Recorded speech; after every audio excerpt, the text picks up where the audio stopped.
ಎಲ್ಲರಿಗೂ ನಮಸ್ಕಾರ. ನಾನು ನಿಮ್ಮ ಹುಬ್ಬಳ್ಳಿ ಬೆಂಕಿ ಅಂಕಿತಾ. ಇದು ಯೂನಿವರ್ಸಲ್ ಡಿಜಿಟಲ್ ನ್ಯೂಸ್. ಇವತ್ತೈತಿ ಲೇಬರ್ ಡೇ ಅಂದ್ರೆ ಕಾರ್ಮಿಕರ ದಿನ. ಅಂಡ್ ಈ ಒಂದು ದಿನದ ನಿಮಿತ್ತವಾಗಿ ನಮ್ಮ ಜೊತೆ ಇದ್ದಾರೆ PY ನಾಯಕ್ ಸರ್ ಅವರು.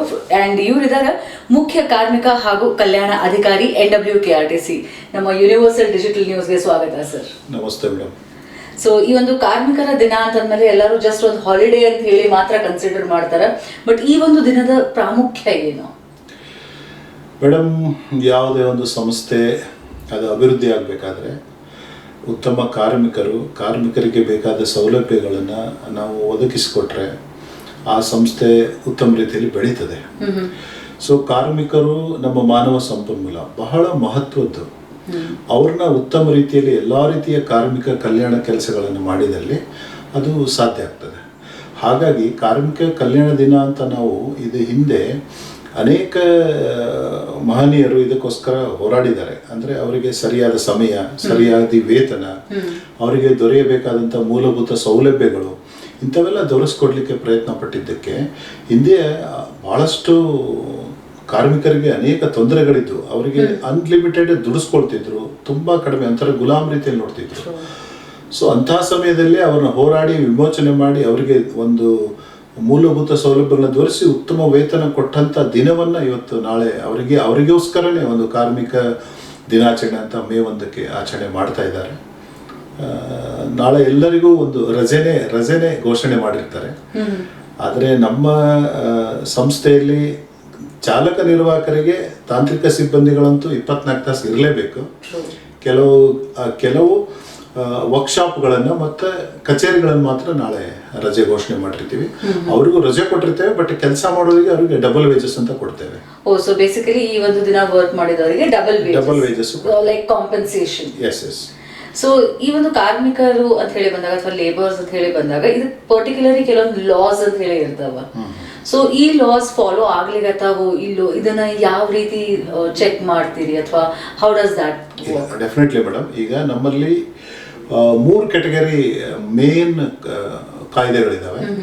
ಒಂದು 1948 ಮೋಟಾರ್ ಟ್ರಾನ್ಸ್ಪೋರ್ಟ್ ವರ್ಕರ್ಸ್ ಆಕ್ಟ್ ಅಂತಿದೆ.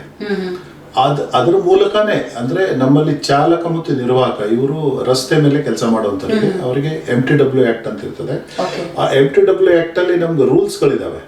ಅಂದರೆ ಒಂದು ಚಾಲಕ ನಿರ್ವಾಹಕರನ್ನು ಯಾವ ರೀತಿ ನೇಮಕಾತಿ ಮಾಡ್ಕೋಬೇಕು, ಅವರಿಗೆ ಎಷ್ಟು ತಾಸುಗಳು ರೂಟ್ ಮೇಲೆ ಕಳಿಸ್ಬೇಕು, ಇದ್ರ ಮಧ್ಯೆ ಎಷ್ಟು ತಾಸು ರೆಸ್ಟ್ ಇರಬೇಕು, 6 ದಿವಸ ಕೆಲಸ ಮಾಡಿದ ಮೇಲೆ 1 ದಿವಸ ವೀಕ್ಲಿ ರೆಸ್ಟ್ ಕೊಡಲೇಬೇಕು, 8 ತಾಸಿಗಿಂತ ಜಾಸ್ತಿ ಕೆಲಸ ಮಾಡಿದ್ರೆ ಓವರ್ ಟೈಮ್ ಅಂತ ಕೊಡಬೇಕು.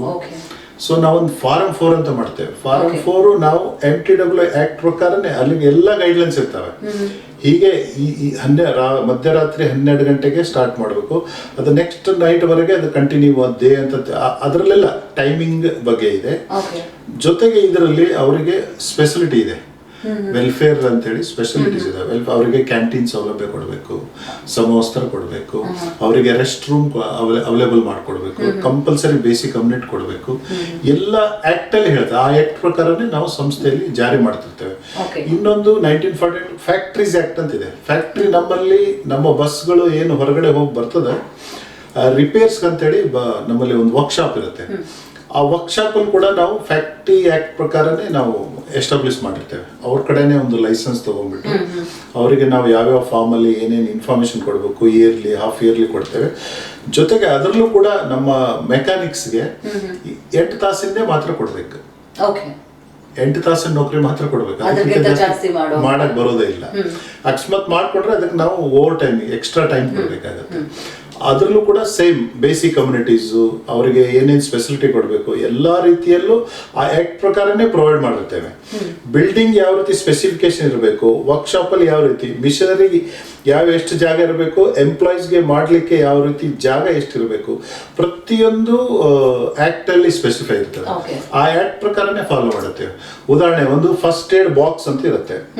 ಏನಾರ ಹೆಚ್ಚು ಕಡಿಮೆ ಆತಂದ್ರೆ ಇಮಿಡಿಯೇಟ್ ಫಸ್ಟ್ ಏಡ್ ಬಾಕ್ಸ್ ನಾವು ಕಂಪಲ್ಸರಿ ಹಾಕ್ಲೇಬೇಕು. ಅದರಲ್ಲಿ ಟ್ರೈನಿಂಗ್ ಮಾಡಿದವ್ರ ಹೆಸರು ಬರೀಬೇಕು.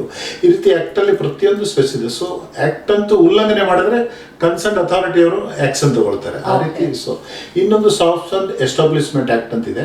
ಅದು ನಮ್ಮ ಡಿವಿಷನಲ್ ಆಫೀಸ್ಗಳು ಇರ್ತವೆ. ಆ ಡಿವಿಷನಲ್ ಆಫೀಸ್ ಆ ಆಕ್ಟ್ ಪ್ರಕಾರ ಮಾಡ್ತಿರ್ತದೆ. ಇದು ಹೊರತುಪಡಿಸಿ ನಮ್ಮ ಕಾರ್ಮಿಕರಿಗೆ ಗ್ರಾಚ್ಯುಟಿ ಆಕ್ಟ್ ಇದೆ.